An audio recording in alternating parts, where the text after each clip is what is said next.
मालसर असा नर्मदा ब्रिज के बाईं ओर वाले रोड पर भारी वाहनों की आवाजाही पर प्रतिबंध लगा दिया है। वडोदरा जिला कलेक्टर के इस आदेश से किसान अब परेशान हो गए हैं। उनका कहना है कि फसलें अब बाजार तक पहुंचाने में मुश्किलें होगी। नर्मदा नदी पर बना करीब 3 किलोमीटर लंबा मालसर असा ब्रिज मालसर और असा गांव को जोड़ता है। इसी रास्ते से केले सहित दूसरी फसलें बाजार तक भेजी जाती है, लेकिन अब भारी गाड़ियों पर रोक लगने से किसानों के सामने बड़ी समस्या खड़ी हो गई है। किसानों का आरोप है कि बिना जमीन पर हालात देखे आदेश जारी कर दिया गया। शिकायत के बाद अधिकारी मौके पर पहुंचे और जल्द समाधान का भरोसा दिया है।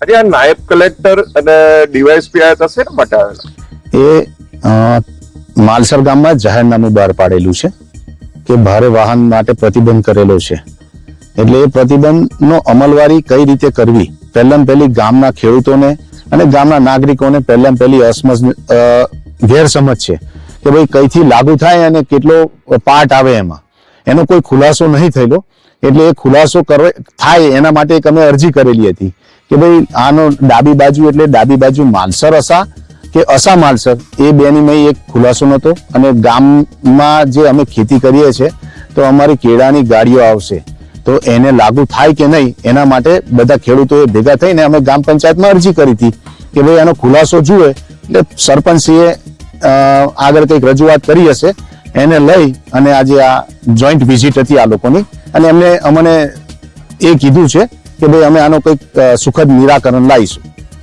તો આ જાહેરનામું જ્યારે બહાર પડ્યું તો ખેડૂતોને ધ્યાનમાં લેવામાં આવ્યા હતા? ના, કોઈને પૂછ્યું નથી કે કયા આગળ શું છે, એવું કોઈ ખેડૂતોને કે કોઈને કશું પૂછ્યું નહીં।